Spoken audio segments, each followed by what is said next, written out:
And good luck. And welcome back to episode 43 of Good Luck with Gino. I'm your host, Gino the Ghost, and we've got another jam-packed episode, maybe the most jam-packed episode that we've ever had.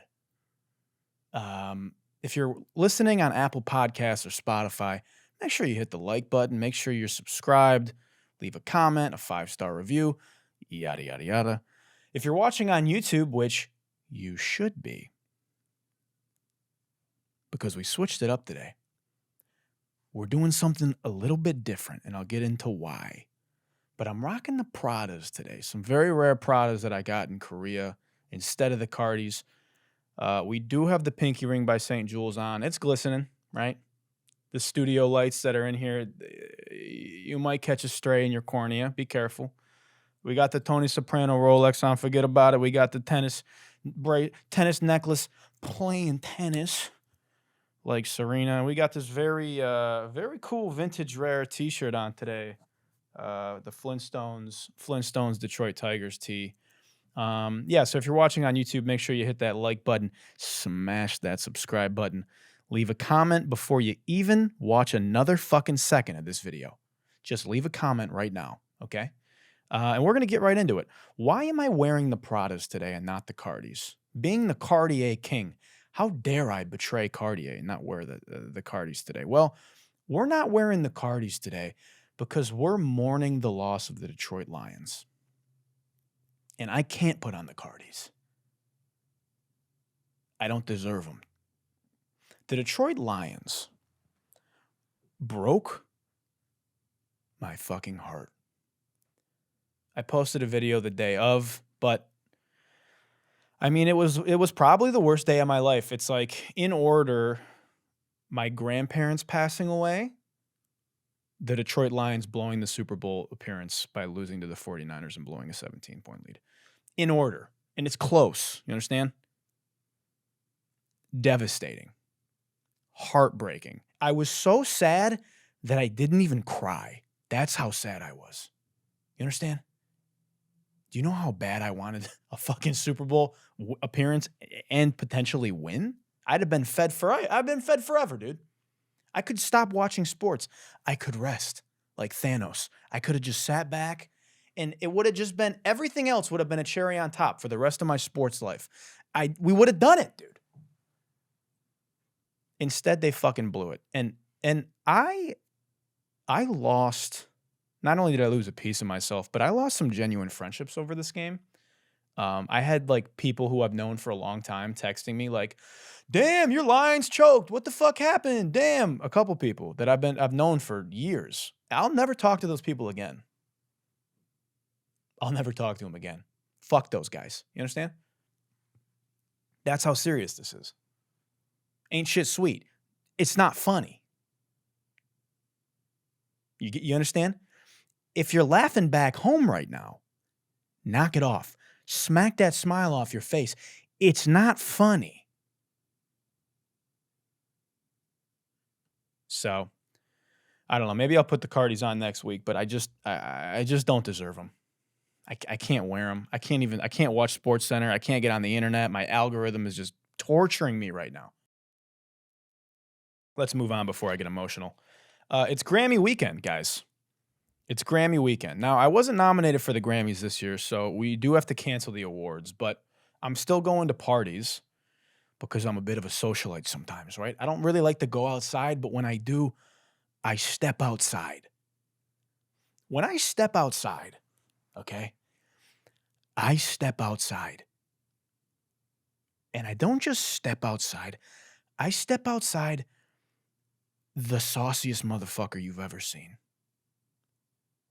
So I got invited to the Spotify New Artist Party, the Spotify Grammy Party. I got invited because I've got some people over at Spotify. Even though I've launched a public war on them, they still fuck with me because I keep it real with them. And I do some free consulting over there to tell them what they need to be doing to look out for artists and so forth. Anyway, I went, and man, did I shut it down. I was the talk of the town, dude. I pulled up in a Louis Vuitton raincoat. Not just any Louis Vuitton raincoat. an inflatable Louis Vuitton raincoat. It's one of the last pieces Virgil Abloh ever designed before he passed away. Rest in peace. I've never worn it yet. I've been like waiting for the opportunity to wear it. God damn it, I broke it out. I broke it out on Grammy Weekend. And sorry, everybody. Were you gonna go out and be the center of attention? You thought everybody was gonna be looking at your outfit at the Grammy party? Sorry, they're too busy looking at me. Sorry about that. Oh, did you think all the photographers were gonna be pulling you over? Oh. Rats. Oh, Ice Spice, did you think that everybody was gonna be looking at you? Sorry, they're a little preoccupied because I pulled up in the Louis Vuitton raincoat and it was raining outside and I didn't plan that, but I do think that God decided, let there be rain. Gino the Ghost is rocking the Louis Vuitton raincoat. Let there be rain in Los Angeles. The drought is over. What choice did I have? Grammy parties are hilarious because, it's just the most music industry shit of all time. Like every conversation is the most music industry conversation you'll ever have. Obviously, like the people I'm genuinely friends with, those are great convos, but like most of them are like with a songwriter or a producer you worked with like 3 years ago and you see each other or you follow each other on socials because everybody supports each other, And it's like, oh, what's up, man? Yeah, man, what are you working on, man? Hey, what excites you? What's exciting you right now? Yeah. Man, we got to get in, man. Yeah, I'm going to hit you next week when all this craziness is over. Yeah, we got to lock in, dude. Yeah. And you have that convo recycled about 150 times. And everyone's the same. You know what I mean? It's like when you go home to see your family for the holidays and they're like, so how's work? How's school? How's your girlfriend? It's that over and over again. There's a lot of like fake ass convos that are, like there's the motherfucker. There's like, all right, most of the songwriters and producers are they're cool, And then like the A&Rs and like the execs and like the bigwig folks, they're cool too sometimes, but man, some of these motherfuckers, bro, are so goddamn fake, man. And it's hilarious because they'll be talking to you and they'll be like looking past you while they're talking to you. They'll be like, yeah, cool, man. Yeah, no, I love that record, man. Yeah. And they're like looking for the next big person to talk to in the middle of them talking to you. It's just like, go ahead, man. Don't let me hold you up. Lucen Grange is right over there. If you want to go fucking talk to him, you don't have to have this convo with me. I don't want to talk to you. I want to go get another drink. Go ahead. So anyway, man, it was such a fun party though, dude. They did a great job at that event. They didn't really have any food, which is kind of like, if you guys are going to take all of our fucking money, at least give us some actual food and not just Dunkin' Donuts. But, yeah, I mean, I got to chop it up with Tizo Touchdown, who I love his fucking music, dude. He's so sick. Jacob Collier, who's like just the GOAT of our generation musically, just the most musically talented dude ever. We had a hilarious convo about our outfits. He was super fucking cool. I met, I won't say the name. I met an artist who I have a huge song with, and we've never met. And I went up to them like, yo, I did X, Y, I did this song, blah, blah, blah, blah, blah. And they were so fucked up. And I think they thought that we met and they didn't remember me. So they were pretending like we met, Like, yo, man, so good to see you again, man. Yeah, that was a crazy session. Like, I didn't do the song with you. I pitched it to you. We never met. Oh, man, yeah, we got to, yeah, yo, you got my manager's info, right? Yeah, we got to get back in. Hey, we've never been in. I've never met you. But, I was like, yeah, for sure, man, yeah. But like, dude, just comedy, dude. Yeah, we got to get back in together, man, for sure. Yeah, we had a great time together when we met that one time. Just most average, normal music industry convo ever, right? Okay. More on football stuff, but we're not talking about the Lions, and we're only talking about this because of how funny it is.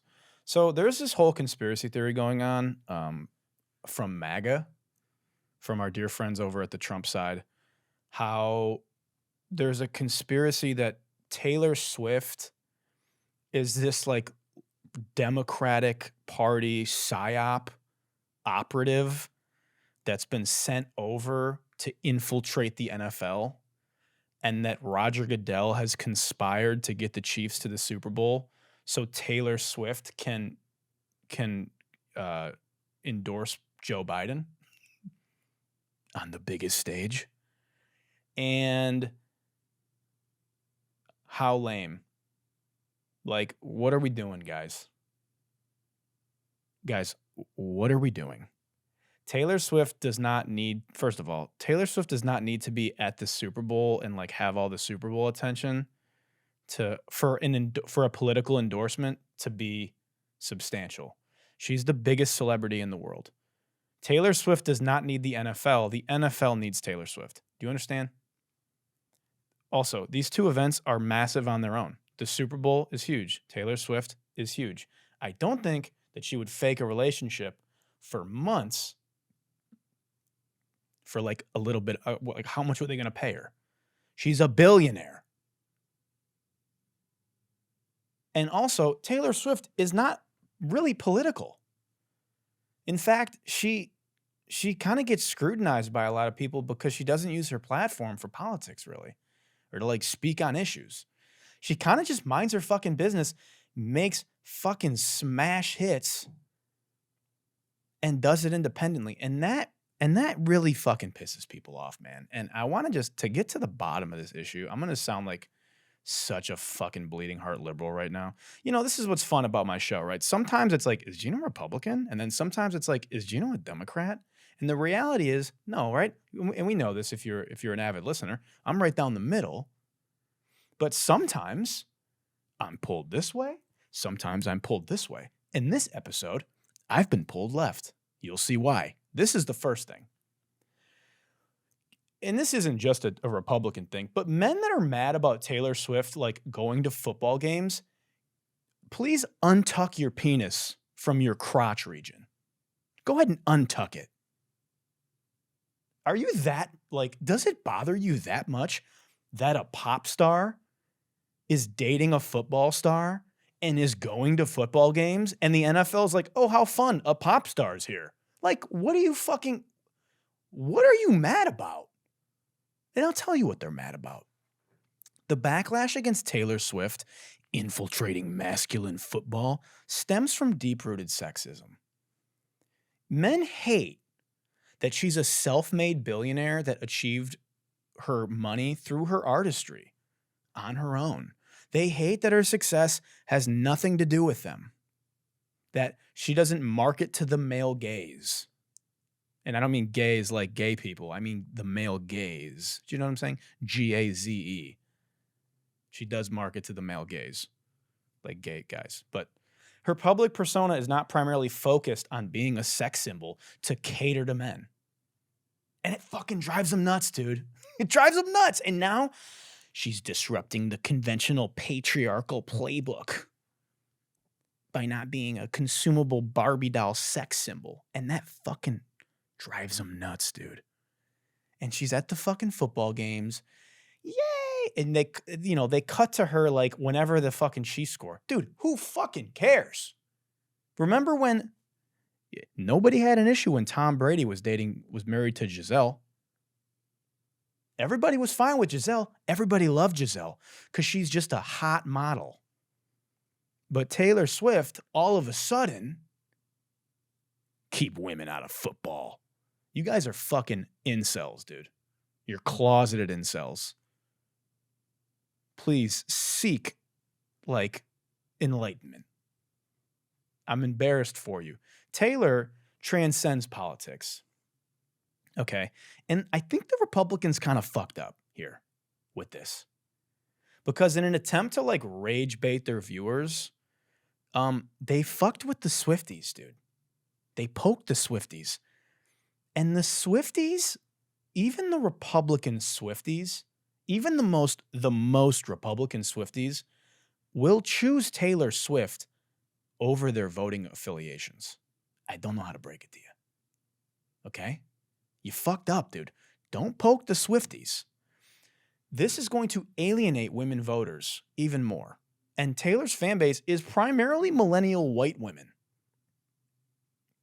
which is like a pretty big chunk of the voting public, especially on the Republican side. Why are you poking the bear, dude? Taylor has kind of stayed out of it. Don't drag her into it. What are you guys doing? This is like a political suicide bombing, guys. Very short-sighted. And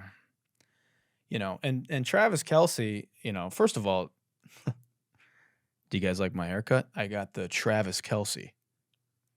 I went to the barbershop and I said, I'll take the Travis Kelce, please. And this is obviously a joke if you haven't seen the New York Times article that came out.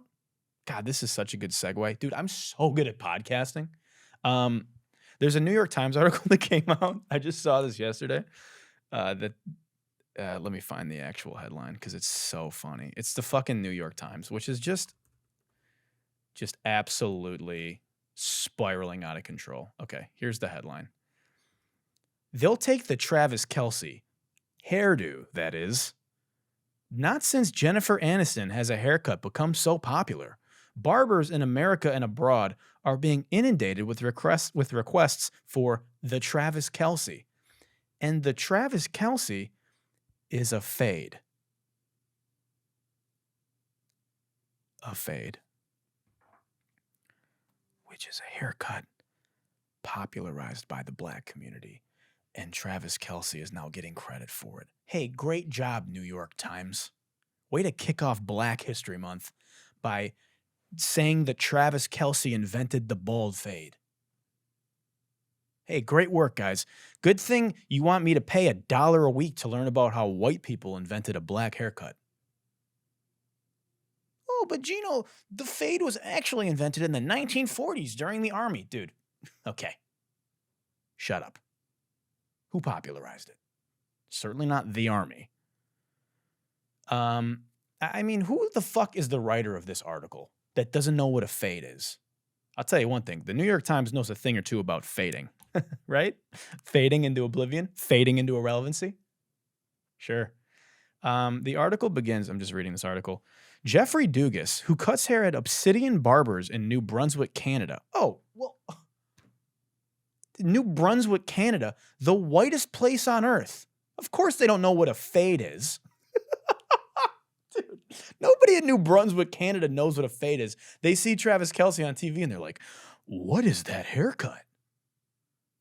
I need that haircut. Yeah, I'll take the Travis Kelce, please. Hi. I'd like to get one Travis Kelce, please.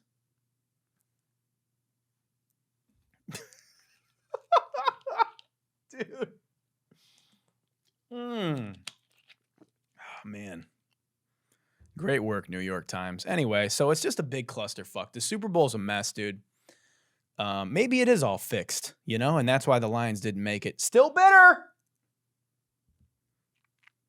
Yeah, the Super Bowl must be fixed because obviously there's no way the Lions would have blown a 17-point lead after having one of the best first halves of all time. Still bitter! Not over it yet! Still so fucking angry. Moving on.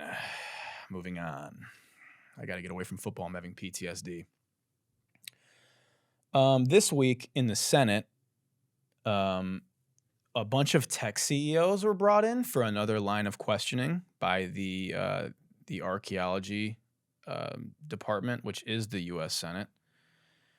We're going to watch a couple of these clips, and we're going to make fun of U.S. senators because it's one of my favorite things to do.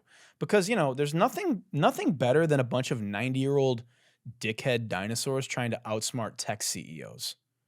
The highest level of comedy. These motherfuckers can't even figure out how to plug a toaster into the outlet, and they want to drill the CEOs of tech companies about their tech. Here's the first one.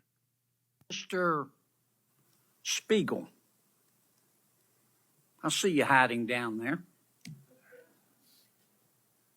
What does yada, yada, yada mean? I'm not familiar with the term, Senator. Very uncool. Oh, Can we agree that what you do, not what you say, what you do is what you believe and everything else is just cottage cheese? what? Yes, Senator. You agree with that? Speak up. Don't be shy. Okay, let's get you to bed, Grandpa. Yeah? What the fuck is he talking about, dude? Bro is speaking in Jalen Hurts. Is he auditioning for a senile Riddler? I mean, I don't even know what the fuck he's talking about, dude. What is he saying here? Mr. Can we agree that what you do, not what you say, what you do is what you believe and everything else is just cottage cheese? Is this an attempt at a joke? I mean, and the smile he gives after he says it, you know? He thought he ate, but he forgot to remove his teeth, didn't you, Grandpa? What the fuck? Isn't this a Seinfeld bit? I mean, this is such a tough watch, dude. Mr. Oh, And everything else is just cottage cheese? dude, come on, bro. Yes, Senator. You agree with that? Speak up. Don't be shy. Speak up about what? Dude, he probably is trying to figure out what the fuck you're yapping about. What are you talking about, dude? Mr. Spiegel, right? I'm doing my old white man senator voice again. Mr. Spiegel, right? What does the term yada, yada, yada mean? I don't know. Why don't you tell me? Speaking of yada, yada, yada, what the fuck are you yada, yada, yadaing about? We're paying you $300,000 a year to go up there and just yada, yada, yada. I mean, these fucking guys, man. Here's another one. And this is when they're drilling Zuckerberg. This senator is at least not geriatric, but he's also a fucking moron. Here we go. 37% of teenage girls between 13 and 15 were exposed to unwanted nudity in a week on Instagram. You knew about it. Who did you fire? Senator, this is why we're building all Who these did you different fire? tools. Senator, I don't think that's. Who did you fire? I'm not going to answer that. Because you didn't fire anybody. So you didn't take any action. You didn't take any action. You didn't fire anybody. You haven't compensated a single victim. Let me ask you this. Let me ask you this. There's families of victims here today. Have you apologized to the victims? Would you like to do so now? Well, they're here. You're on national television. Would you like now to apologize to the victims who have been harmed by your product? Show them the pictures. Would you like to apologize for what you've done to these good people? Mr. Zuckerberg, why should your company not be sued for this? I don't know, because it's not that it's not Mark Zuckerberg's fault that your kids got bullied and killed themselves, or that fucking pervert sent them dick pics, because Mark Zuckerberg isn't the one doing it. He didn't fire anybody for what? Did the employees send the dick pics? No, dude. Why don't you look at the victims from what you did to them? Dude, I'm so sick of these motherfuckers parading around victims, first of all, for their own political agenda. This fucking senator's up here putting on a show for TV because he's probably going to run for something. It's just so gross.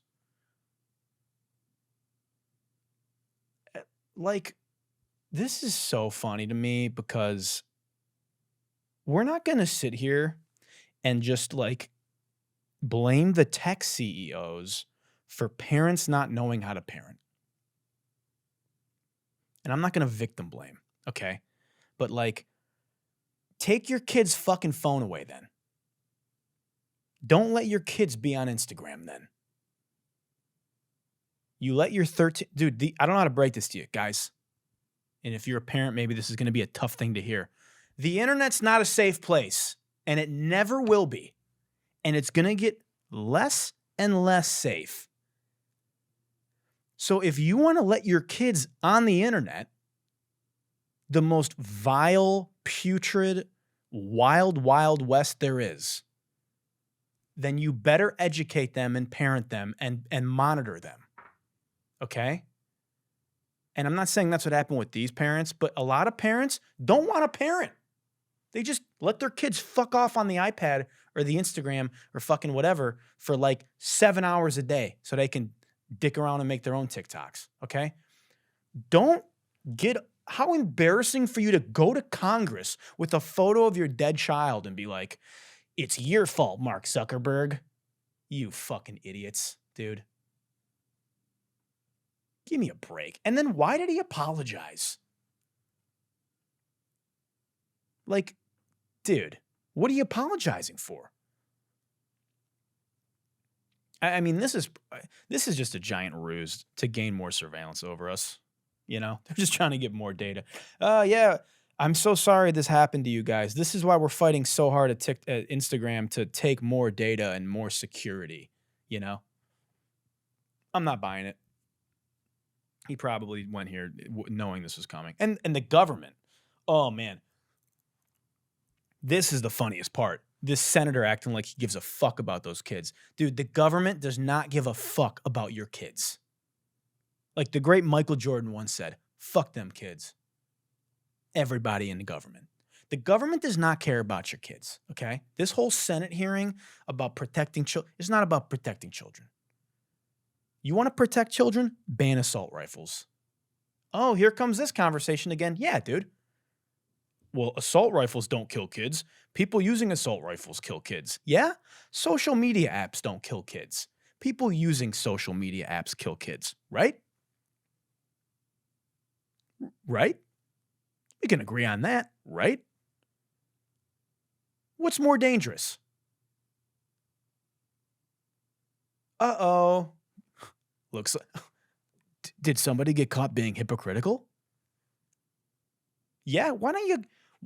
I mean, if I'm Mark Zuckerberg out there, I'd be like, oh yeah, you care about kids? Hey, let's bring up all the victims of the kids who got fucking slaughtered in school. Just by going to school because you were getting your pockets filled with money from gun lobbyists. You fucking pussy. How about that? Yeah. No, but we're not going to do that. Social media apps don't kill kids. People using social media apps kill kids. Mark Zuckerberg doesn't send dick pics. People using social media apps send dick pics. Anyway, I get like real fucking frustrated when I talk about politics. This is why I don't like talking about politics, because it just makes me want to fucking punch everybody in the face that is in the Senate. And when I'm president, I will. When I'm the president, I'm gonna go punching people on the Senate hearing grounds. I'm just gonna I'll just walk up to that senator and just rock him in the face, dude. And people will be down with that. Our main story today, moving on from politics. It's a big news in the music sector, and I'm not talking about the Grammys. Speaking of tech companies and music, and this is another great segue as I do, we're going to talk about what's going on with UMG and TikTok. Because unless you're living under a rock, you would have seen that Universal Music Group, UMG, Universal Music Group, pulled out and failed to come to an agreement with TikTok regarding licensing. And they have had all of their music removed from the platform. The day the music died, you know, gone. Wiped off the platform. This is the biggest deal. I cannot stress how big of a deal this is for so many reasons. So to go over the numbers, TikTok constitutes about 1% of UMG's total revenue, around $110 million annually, based on UMG's revenue projections. And therein lies the issue. UMG is looking at TikTok, and they're saying, you guys are using our music everywhere for everything, and you're pulling in billions of dollars in ad revenue, $18 billion to be exact, in 2023, with music rights payments constituting a small fraction of this revenue, okay?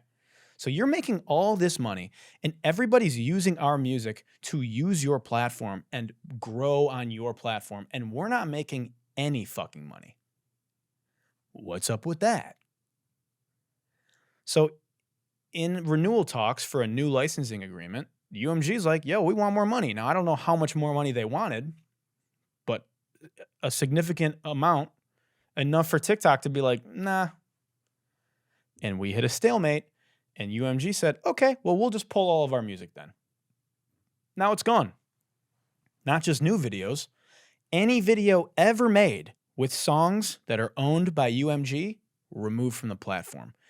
And not just UMG, UMPG, which is Universal Music Publishing Group, which means any song written or produced by somebody signed to Universal Music Publishing has also been taken down. And guys, I don't know if you know this, that's most music. It hasn't even hit yet because it's harder to pull songs that are protected by publishing. It's easy to just pull, if you own the master, to just go through and DMCA everything.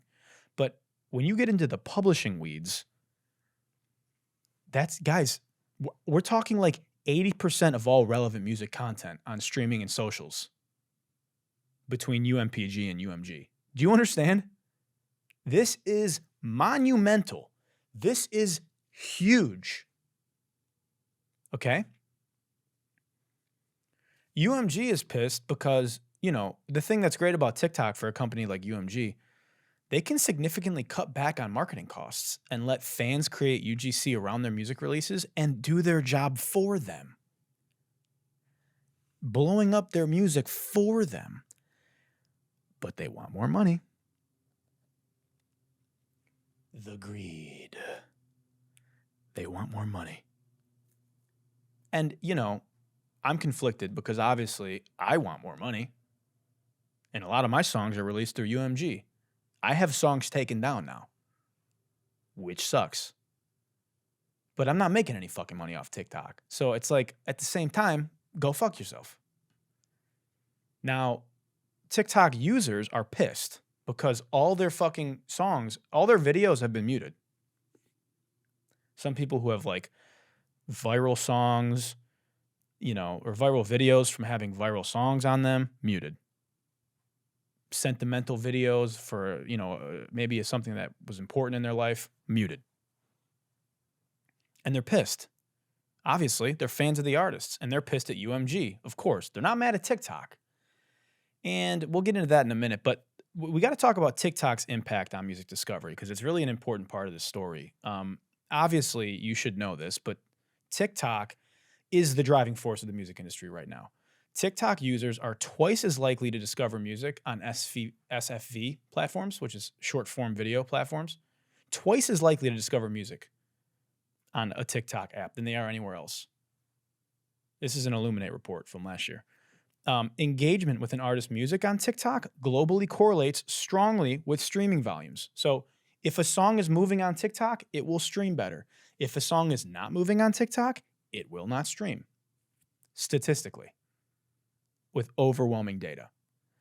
TikTok users worldwide, and this is maybe the most important stat, TikTok users worldwide spend far more on music-related categories like music purchases, merch, live music events, concerts, you know, festivals, than anybody else. Again, by significant volume.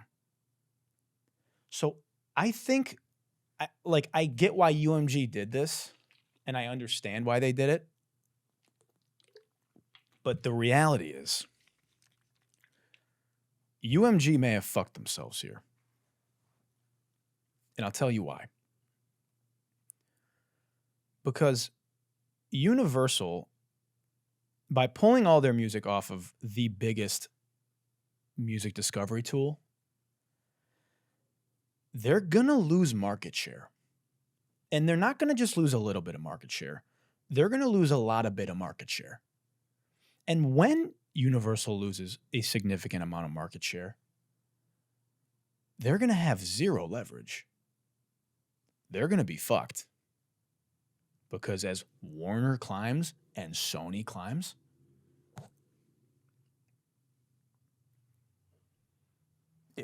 they're going to be in trouble, dude. I had a conversation with someone at Sony yesterday at an event, and he was telling me that Sony was contemplating this same move in October, and they didn't do it for this exact reason. And these labels are not going to play fair with. There's no universal front, okay? Pun intended. There's no universal music front here for the better of music. Everybody cares about their pockets. And the reality is, most of these other labels, and I think they realize this, that TikTok is wearing the pants. And this reminds me of a famous Steve Jobs story that I once heard. Steve Jobs in the early 2000s was on a call with a major label executive. And the label exec was trying to force Steve to raise royalties on iTunes. This is when iTunes was like crushing, right? And really saved the music industry. If you're too young to remember or weren't paying attention, iTunes literally saved the music industry. It was cooked.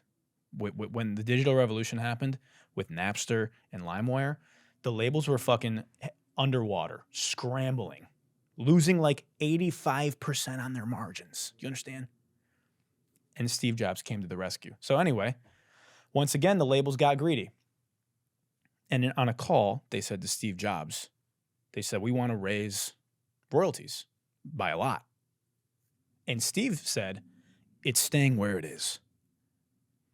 The label tried to strong arm him and said, okay, well, we'll pull our entire catalog. That label exec was like, we'll just take all of our music off then. And Steve Jobs said, and this is a rough quote, but iTunes is the future of the music industry. You need us, not the other way around. If distribution is king, I'm motherfucking King Kong. And that's the hardest quote I've maybe ever heard. I mean, what a fucking legend, dude. And the label was like apparently shocked because he said, I'm motherfucking King Kong. And they were like, okay, well, we're going to talk and we'll get back to you. And guess what? They came to terms, didn't they? Because, you know, TikTok, like it or not, is the driver of music. It is the driver of what goes and what does not go. And, you know, it also kind of reminds me of back in the, like 2008, it was 2008, I think. Warner had a similar situation with YouTube. They had a standoff. And it was the same thing. Warner wanted more money in royalties, and YouTube was like, no. And they pulled all their music off of YouTube. And it was fucked. I mean, users were pissed. Popular music tracks were disappearing from videos, affecting content creators and viewers. And after, I think it was, you know, maybe a year of negotiations, maybe a little less, WMG and YouTube reached a new agreement. And this new deal gave UMG better revenue sharing terms and more control over its content on YouTube. But it was a net positive for both because it set a precedent for future negotiations between music rights holders and digital platforms. But this is kind of a new situation. Like this is kind of a tricky, it's really tricky. And like, you know, look, like my thoughts here are the TikTok UMG thing says a lot about a few things.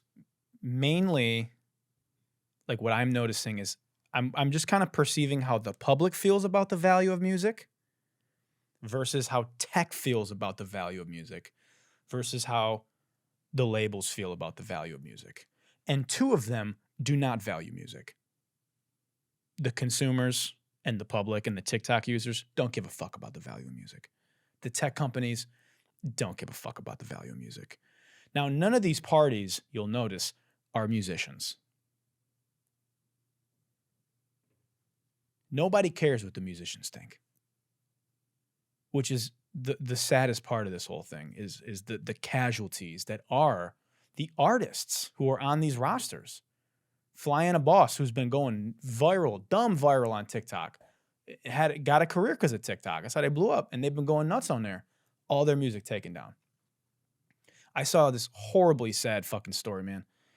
Man, what was this kid's name? I want to look and make sure I get it right. Because I want to shout him out. Fuck, what was his name? It's Cody something. Cody Fry.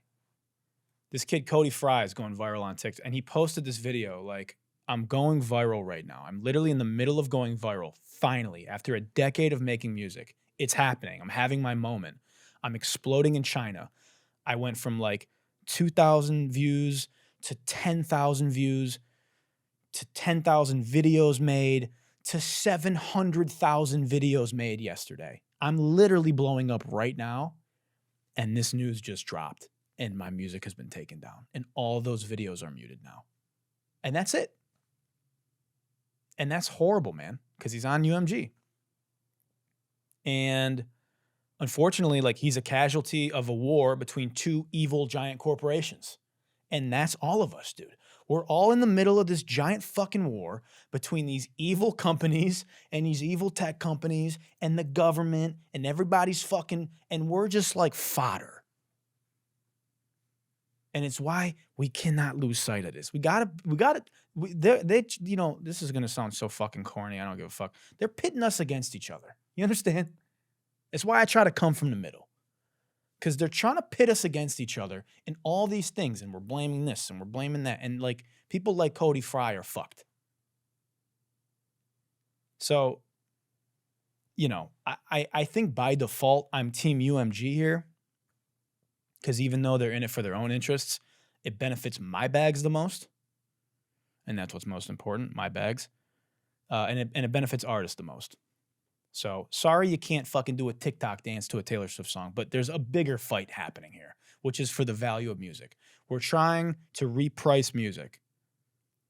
Because right now, again, it's pennies on the dollar, pennies of pennies of pennies on the dollar. I mean, again, we make 1/3 of a cent on Spotify and you make about 80% less on TikTok. Okay? So just fathom that for a fucking second. Hopefully, this means the end of people making songs for TikTok. Maybe this will be good for music because right now, again, music is terrible because everyone's making songs to go viral on TikTok. Can we stop that now? Hey, A&Rs, can we stop that? Yeah? Can we stop asking for that in sessions? I think we should remove all these corny-ass nursery rhyme punchline songs off TikTok immediately. Let's get those fucking songs off the platform, too.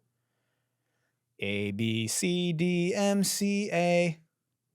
Take this bullshit down today. You know? Get this shit out of here, dude. Row, row, row your boat gently down the stream. Count that money and throwing that pussy and up the green. You know, like, get that shit out of here, dude. Garbage. Discovery existed before TikTok, right? Like, we've been able to discover music before TikTok.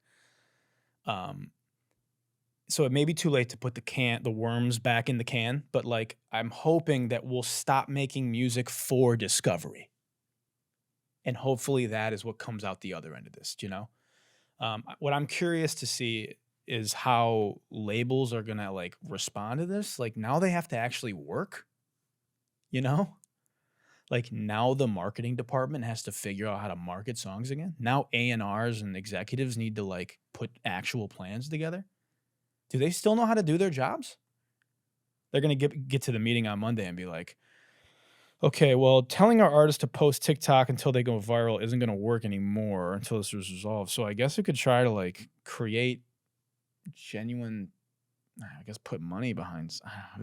Like, they're fucked, right? Oh, man. Good luck. Let me have a sip of this unbranded water. Because I'm not being paid. And if you're not sponsoring the show, well, guess what? That's what we're drinking. Okay. Guys, we made it to everyone's favorite segment. We made it to the FOH HOF. The Fuck Outta Here Hall of Fame. And we got 3 new inductees this week.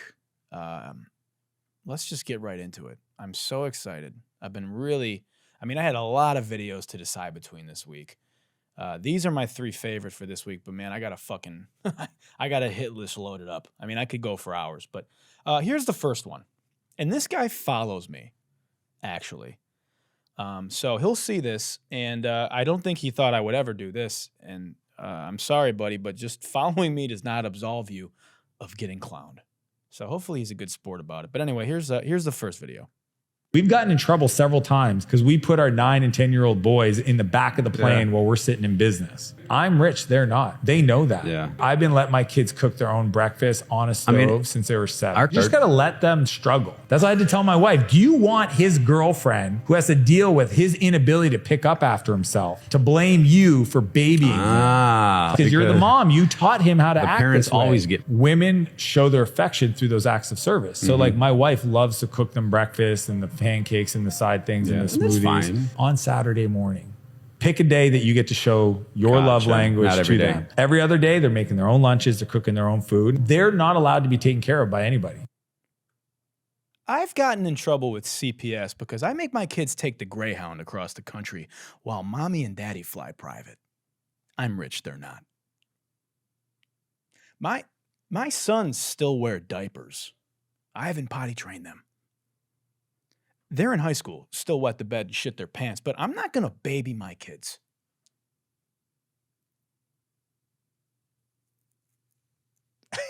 This is so funny, dude.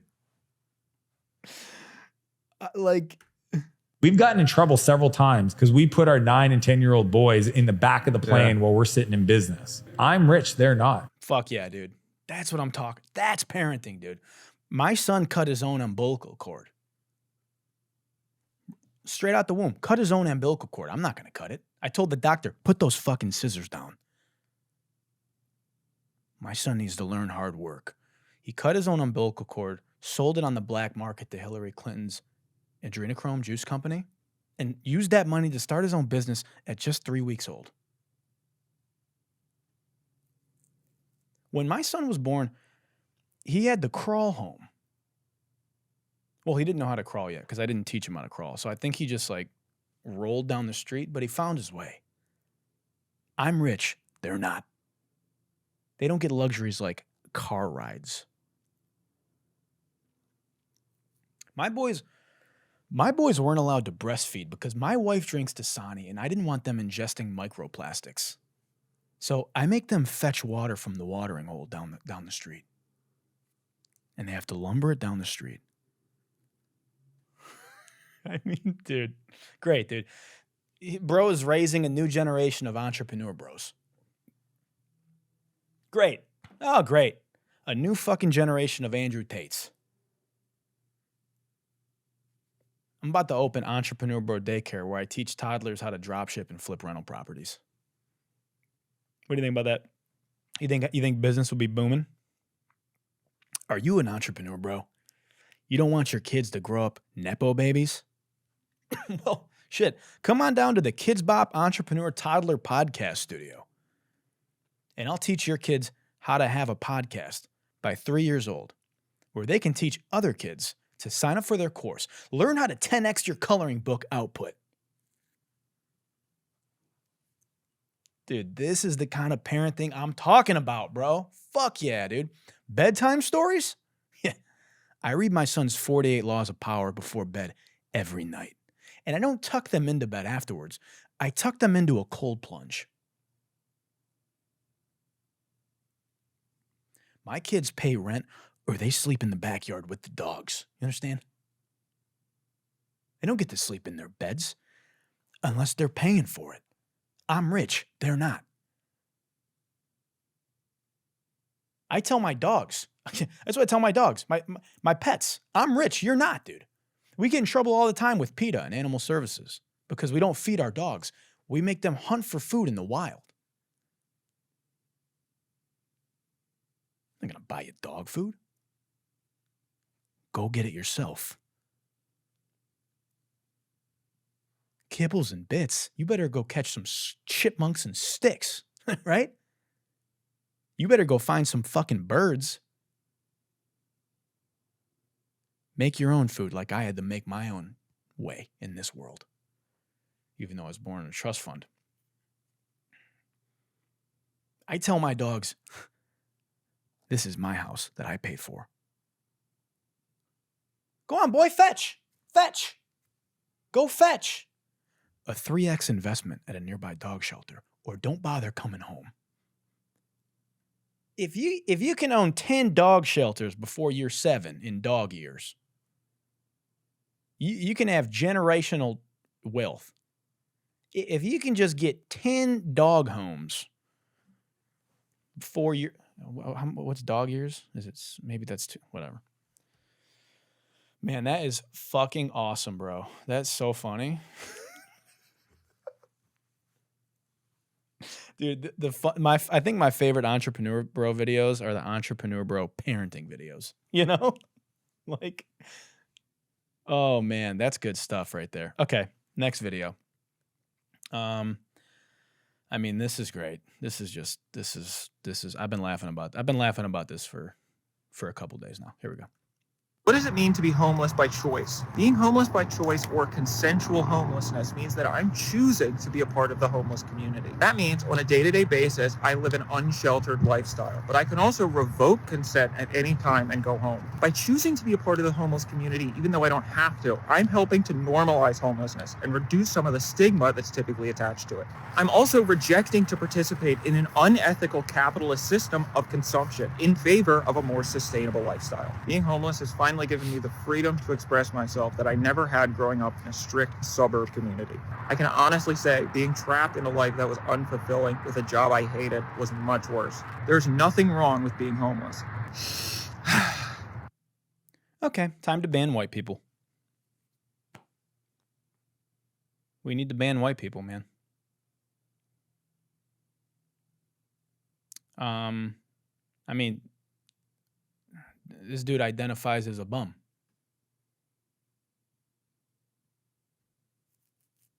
This is the gentrification final boss. This is the gentrification supervillain. We found him. This is Lance of the Elite Four of gentrification in Pokemon Red. I mean, where do I start? This is just glamping. He's not homeless. He's glamping. He's decked out in Patagonia. You know? Hey, TikTok, get ready for me. Get ready with me for the first day of being homeless. Hey, TikTok, posting my first get ready with me on my iPhone for my first day of homelessness. Bro is hiking Runyon Canyon.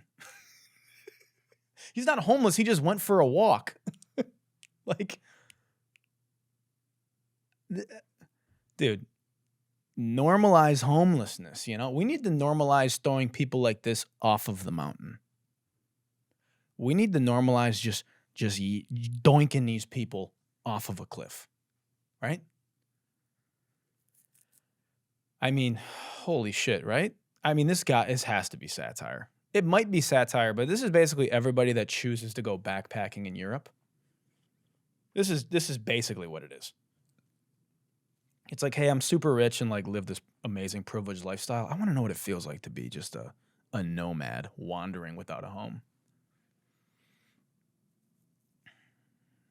I mean, What does it mean to be homeless by choice? Being homeless by choice or consensual homelessness means that I'm choosing to be a part of the homeless community. Consensual homeless. There's no way this isn't a Republican psyop to convince independents like me to vote Trump. There's no way. I mean, this guy's a double agent. This is like Malibu's Most Wanted homeless edition. Look at this guy, man. He's appropriating homelessness. This is really just like an average Silver Lake fit. I live in Silver Lake. This is an average Silver Lake fit. He looks like everybody I've ever seen at Bohemia Coffee. He's dressed like everybody that lives in Brooklyn, you know, in hobo chic. He said, I am consensual homelessness, but I can at any moment revoke my consent and go back home. I need AT&T to revoke consent from the cell towers to revoke this guy's service. I mean, look at this guy, man. Are these glasses consensual? because I feel violated by these glasses. I did not consent to seeing these glasses. These are the fucking Jeffrey Dahmers, you know? These are the exact glasses that Jeffrey Dahmer wore. They look like Ray-Bans from a Sunglass Hut. Not the store Sunglass Hut. Literally just a Sunglass Hut on Skid Row. Like in a tent. That he walked in and was like, yeah, I'll take those. The Ray-Bums. Ray-Bums, you know? Man, that's funny. Holy shit, dude. This is so funny. The ending of this video, too, is great. I can honestly say being trapped in a life that was unfulfilling with a job I hated was much worse. There's nothing wrong with being homeless. Just waking up. Sometimes you got to just wake up and smell the homeless. Just wake up and smell that hot urine. That lack of shower for 5 weeks at a time. It's me anytime I walk around downtown LA. Just smelling the homelessness. Nothing like that sweet, sweet aroma. He needs to start smoking meth and really commit if he wants to make a difference. Yeah, just move into a motel and fuck a crack whore and start smoking meth, dude. You want to identify as homeless. Okay, last video, and it's we saved the best for last, didn't we? Okay, this is a trigger warning. What I'm about to play may lead some people to ending their life. So I want to warn you. If you're easily offended or if you are easily triggered, you might want to just skip this part. Okay, here we go. Let's look at the stats. I've got the facts. My money like Liz, my pockets are fat. Homie, I'm epic. Don't be a whap. Dog, it's a yarmulke. Homie, no cap. Look at the graphs. Look at my charts. You're blowing money on strippers and cars. You go into prison. I'm on television. Dog, no one knows who you are. Keep hating on me on the internet. My comment section all woke Karens. And I make racks off compound interest. Y'all live with your parents. Nikki, take some notes. I just did this for fun. All my people download this. Let's get a Billboard #1. I'm so sorry. I'm so sorry that I had to play that for you. I'm going to get demonetized for playing this, but I have to. It's okay. Fuck the money, dude. Fuck the YouTube ad money. It's not right. Some things are more important. If you're not watching on YouTube or you haven't heard it yet, that is Ben Shapiro rapping on a song with Tom McDonald. I don't want to come across dramatic here, but this is the worst thing I've ever heard. This is the worst thing. This is the worst piece of music ever made. This is the worst combination of sonics and notes, and it's the worst construction of music ever made. And that's saying a lot because this isn't the first Tom McDonald song I've ever heard. This is unequivocally an abortion. This needs to be studied. When America inevitably collapses, right, similar to the Roman Empire, this will be studied in classes somewhere in Europe. I hate this so much. Now, I don't hate this in a way where like, this is clearly a Republican rage bait, right? But holy shit, everybody involved should be embarrassed. In fact, everybody involved should be shamed through the streets like Cersei Lannister, naked. Shame. Shame. I would go so far as to say everybody involved should be put to death. Might be dramatic. That's how I feel. This song is... Let's look at the stats. I've got the facts. My money like Liz, my pockets are fat. Let's look at the stats. Homie, no facts. This is Young Sheldon Kids Bop ass rap, dude. Bro sounds like he's rap battling versus the beat. He's shadowboxing the beat. Let's look at the stats. I've got the facts. My money like Liz, my pockets are fat. Homie, I'm epic. Don't be a wap. Homie, I'm epic. Don't be a wap. Sometimes trolling just isn't worth it. Sometimes rage bait blows up in your face.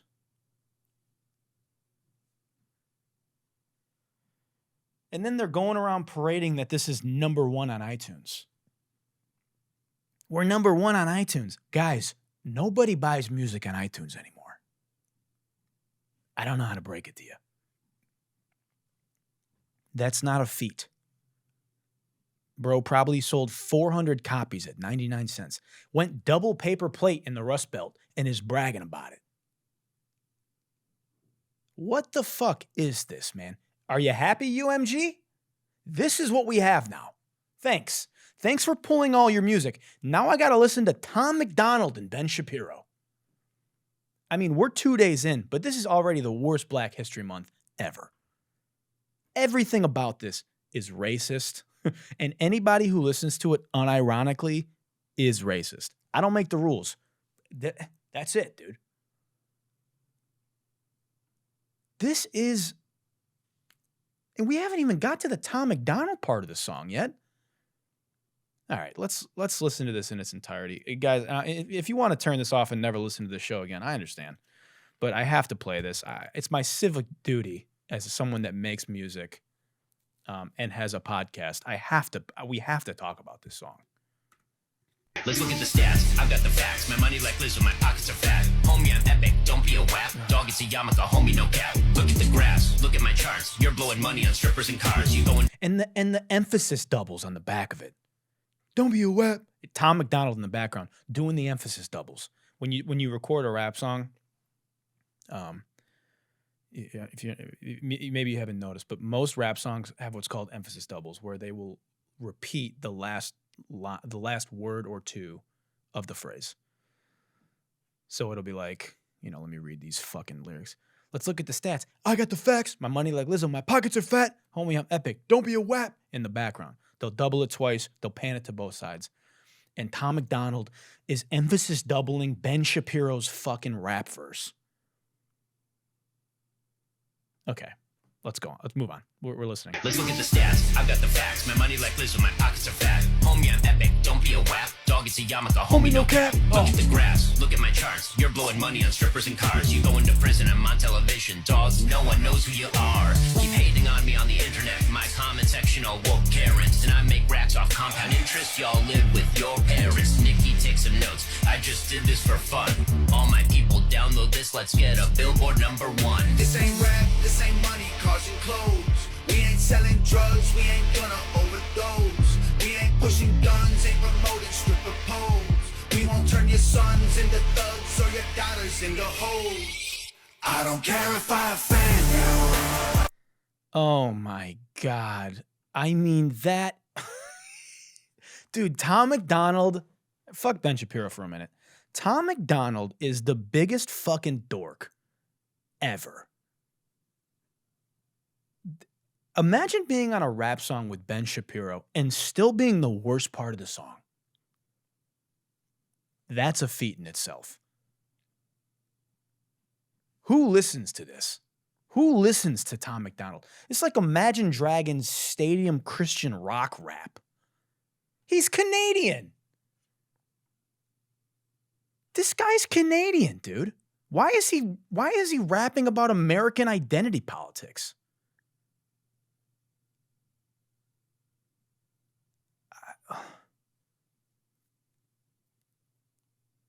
Pro-choice, pronouns, pro-love, you're progressives, but you ain't pro-gun. No one to protect it.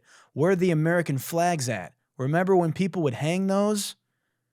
They've been taken down, replaced with BLM flags or a rainbow. Where are the American flags at? I don't know. You're in Canada, Tom. They're probably in America. Mind your fucking business, dude. Mind your business. This doesn't involve you. You're not from here. Go back to your country. This is America. Go back to your country. Dude, I hate this so much, bro. Warning. Your racist uncle will post this on Facebook with the caption, "Real music is back." So just be prepared for that. I mean, I hate everybody involved. And then go through the comment section. This is actually so fire. Ben snapped. Actually, the Lizzo bar was kind of a bar. Dude, go fuck yourself. I mean, political rap is the worst, but political rap from the Republican side? Oh my God, dude. Republican political rap? Put a shotgun in my mouth and just pull the trigger. Where's Talib Kweli and Lupe Fiasco when you need them? I mean, I know I've said this before, but Republicans, please do better. This cannot be the best media talent you can trot out there. There's got to be something better. I'm telling you, if I wanted to, I would full send being Republican and I could slingshot to the top. Do you understand? Fox would give me the network if I wanted to. If I wanted to, okay, I could piggyback and leapfrog over Ben Shapiro and Candace Owens and leave them in the wake and be the funniest Republican accidentally instantly. This is the best. Like, do conservatives in media have any other hobbies or interests or anything interesting about themselves besides being conservative and trying to offend people? Do you got anything else? Please, dude. Like, please. A rap song battling pronouns? Like, facts don't care about your feelings. Let's get a Billboard #1. All my people download this. Let's get a Billboard #1. I mean, homie, I'm epic. Don't be a WAP. Dog, it's a yarmulke. Homie, no cap.